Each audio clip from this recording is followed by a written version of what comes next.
So before anything else, may we request everyone to please move forward and occupy the seats in front. And kindly turn off your communication devices such as cell phones, smartphones, and your radios to minimize the noise level. So to start, this is in line with the incident that happened on the September 15, 20XX, around 10 a.m. The incident called Rizal Earthquake.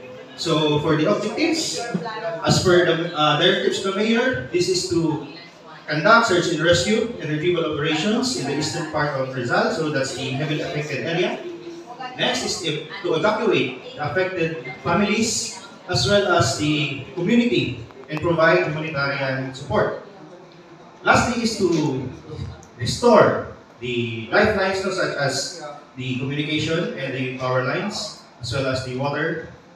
So to give the situational update, we call in our operations section chief, Roderick. Thank you, sir. Good morning, everyone. Good morning, sir. Good morning. Operation section chief. Last September 15, 20XX, ang municipality of Rizal po ay tinamaan ng lindol. Mostly affected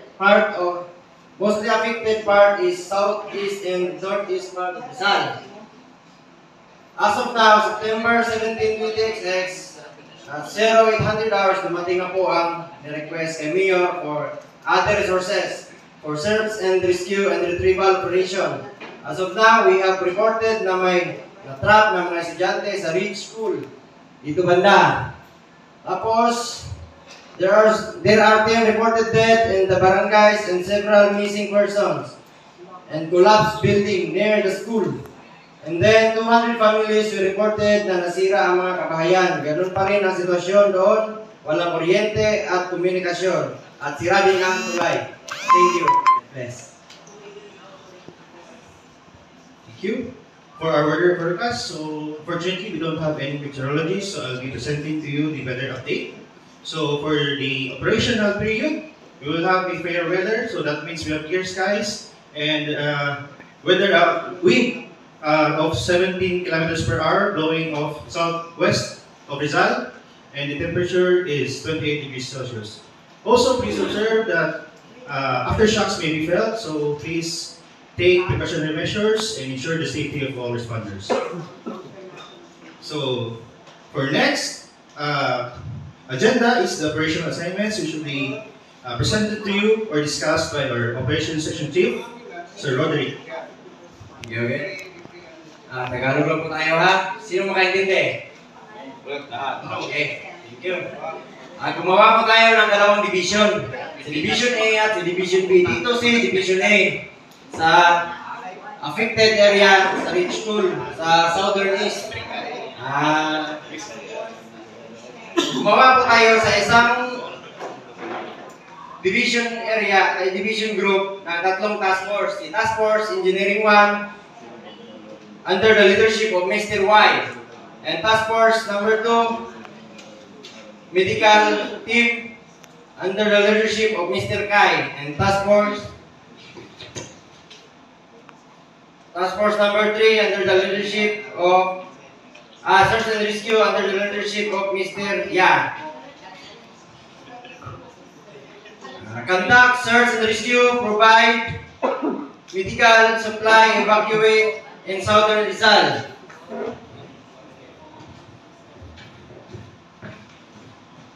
Sa Division B naman, dito ang area sa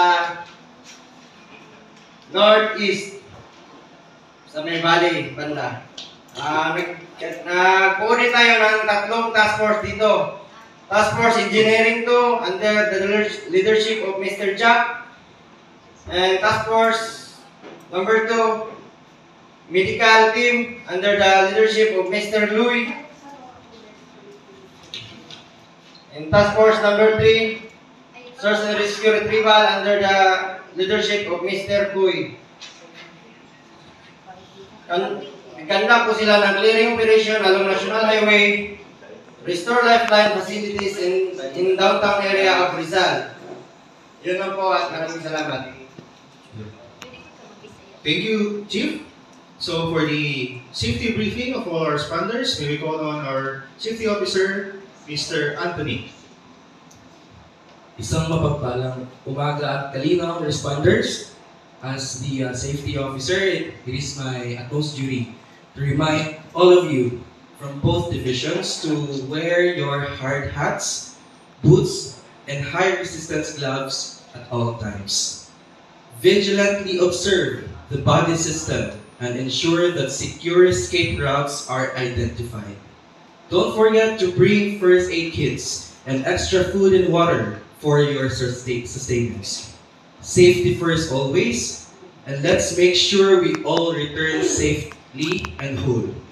For Division B, for your added protection, please secure anti-venom vaccines or medications in case of hazardous animal encounters. That would be all. Isang mapagpalang umaga ulit sa ating lahat. Okay, thank you, sir. For the logistical concerns, may we call on our logistics section chief, Mr. Carl. Good morning, corresponders. First of all, regarding sa logistics concern, we will do our best na ma-deliver namin ang mga logistical needs ninyo, and for the food and the water, kami na pumiikot para hindi matala ang inyong mga ongoing operations. And for the medical plan naman din po is meron po tayong mga naka-standby na mga medical aid stations. Then pwede po natin dalhin ang may mga minor injuries and severe injuries doon sa ating ano. And for the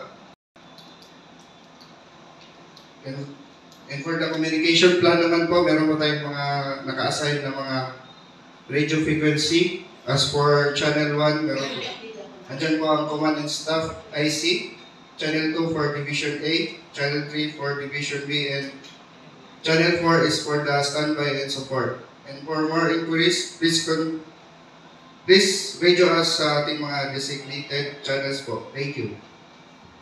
Thank you. So, to discuss our financial concerns, we will call on our Finance and Admin Section Chief, Ma'am Sarah. Good morning, responders. Please bear minded to account all our personnel, resources, acquisition of supplies, equipments, and all other operational expenses through utilizing urgent aid form, and make sure that all costs are documented, including claims and insurance for liquidation or reimbursement purposes. Thank you, ma'am. And for our information plan updates, we call on our Press Information Officer, Mr. Anthony Mantua. Good morning, responders. Again, this is to remind you na we'll avoid or hindi mo allowed to give information or details regarding these incidents. If any questions coming from our media partners, kana tulbako na po na.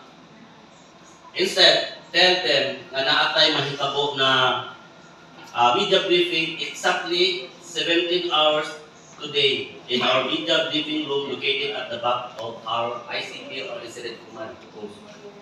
This is to make sure that information given to the public are verified and approved by the IC. And furthermore, also, media briefing schedules will be announced during the press conference or press release. Thank you, and good morning. Okay, next is for the cooperating agencies. So, andito naman po yung Philippine Red Cross natin.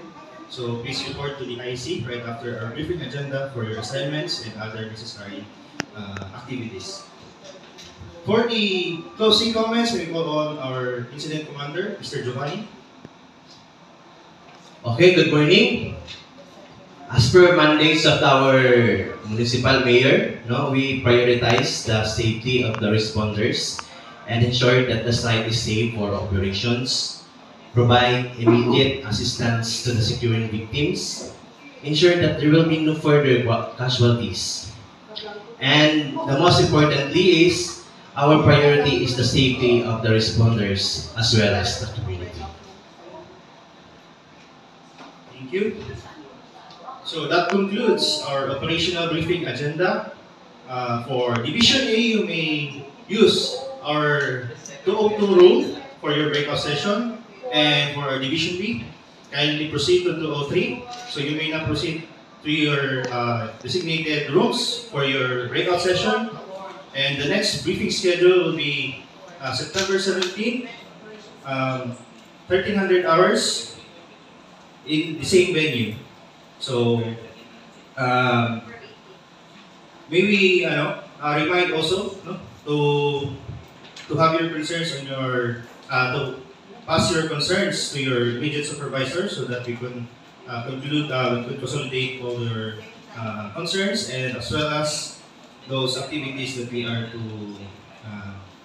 do for the following operational period. So you may now turn on your communication devices and thank you.